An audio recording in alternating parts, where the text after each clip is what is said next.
ხო?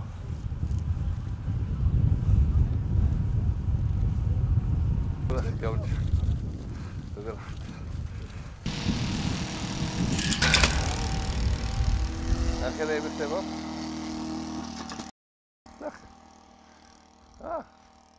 Pomagari.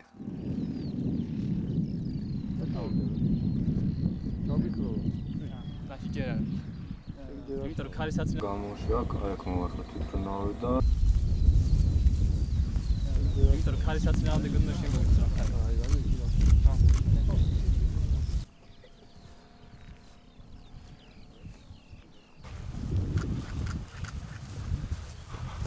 ეს სინამდვილეში არის პირველი მაღალ ტექნოლოგიურ ქართული პროდუქტი, რაც ხშირად საქართველოში შექმნა. განჩენ ყველაფერი რაც ქონდა ჩვენ ადრე ეს სხვა მხრიდან იყო გადმოღებული.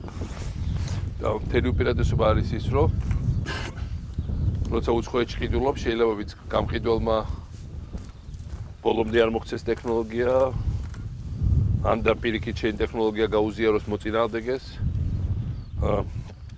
ამას ვერავინ ვერ გაუზიარებს ეს ჩვენი. და რაც ორი პერსპექტივა ხა ეს არის ესე დასაწყისი მარტო პერსპექტივა რომ ბევრად დიდები გავაკეთოთ, ბევრად უფრო დახვეწილები, ხო? მაგრამ ძალიან ცოტა ქვეყანას აქვს ეს ტექნოლოგია. და რაც თავარია რომ ეს არის ეს სამხედროს გარდა კიდევ უფრო მეტი მნიშვნელობა აქვს რომ ინტელექტის და ინტელექტუალური ცოდნის და ტექნოლოგიების განვითარების თვალსაზრისით საქართველოში. რამდენია სამხედრო საინჟინეროზე წელს რამდენი შეაბარებს 70 კაცი ხო? რამდენი ადგილი აქვს? ხედავ, ესე იგი საქართველოში ახალგაზრდები მიხვდნენ რომ ამ დარგს აქვს დიდი პერსპექტივა. ამ დარგს აქვს დიდი პერსპექტივა ქვეყნის თავდაცვისთვის და მე არის დიდი პერსპექტივა კომერციალიზაციის თვალსაზრისით. ქართველებს აქვს ნიჭი სამხედრო ინჟინერიის. ამერიკული ყველაზე მაგარი ამერიკული თვითმფრინავი მოიგონა ქართველი შვილი. ბიათი ხო? და უამრავი სხვა ლადირაშვილის არის რაკეტები რომლითაც რუსები გვიტყავდნენ. ასე რომ ჩვენ გვაქვს ეს ნიჭი. და თუ არა გვაქვს ეგრე ჩანს.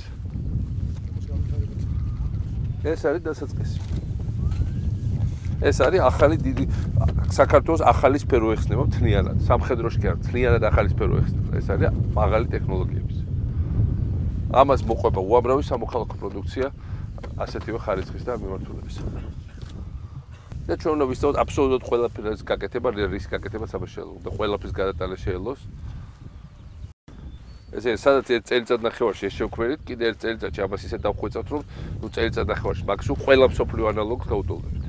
სიდიდით და ტექნიკურ პარამეტრებს. წელს გამოვიყავთ ესენი აღლუმზე. შემდეგ აღლუმზე გამოვიყავთ 5 ჯერ დიდები და 10 ჯერ დიდები. ამაზე ცალკე ხო იმუშავებს, როცა სერიული წარმოება ეწყობა რამდენიმე ასეული კაცი. აი დამატებით დასაქმებული ადგილი. ეს არის ჩვენი და ყველაფერს ვქვნით ჩვენ. ასე რომ აღარავის აღარა ვართ დამოკიდებული. და იქით ეს იქნება ჩვენი დიდი საექსპორტო პროდუქტი. და სხვა შორის მინდა გითხრათ, რომ მართლა ძალიან დიდი პოტენციალი აქვს მსოფლიოში ამის გატანას. საქართველოს უნდა დაიწყოს მაღალი ტექნოლოგიების ექსპორტი. ეს იყო როგორც მოგეხსენებათ ქართული უპილოტო თვითმფრინავის პრეზენტაცია, რომელიც არის სადაზვერო თვითმფრინავი და პრინციპში გამოიყენება როგორც ქვეითი შეიარაღებული ძალების ქვეითი ნაწილებისთვის, ასევე артиლერიისთვის. მისი ძირითადი ფუნქცია არის ბრძოლის ველზე დაზვერვა და კოორდინატების გადაცემა.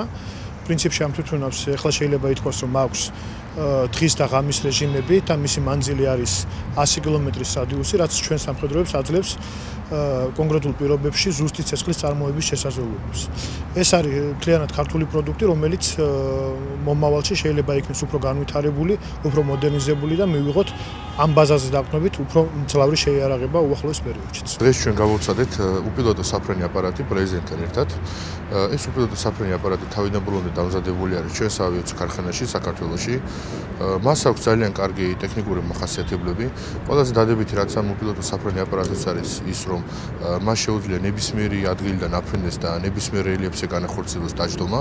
მას აქვს ფრენის რადიუსი სადღაც 150 კილომეტრის ფარგლებში, შეუძლია 4 კილომეტრამდე სიმაღლეზე იფრენოს, განახორციელოს გადაღებები როგორც თერმული, ისევე ღამის ხედვის კამერით და გარდა ამისა ფოტოაპარატით განახორციელოს გადაღებები და შექმნას გუკაზე დაიტანოს აღნიშნული სურათები, ასევე შეუძლია ძალიან სწრაფად მოხსნას კოორდინატები, რაც ძალიან კარგი იარაღი იქნება იმ შემთხვევაში артиლერიისთვის.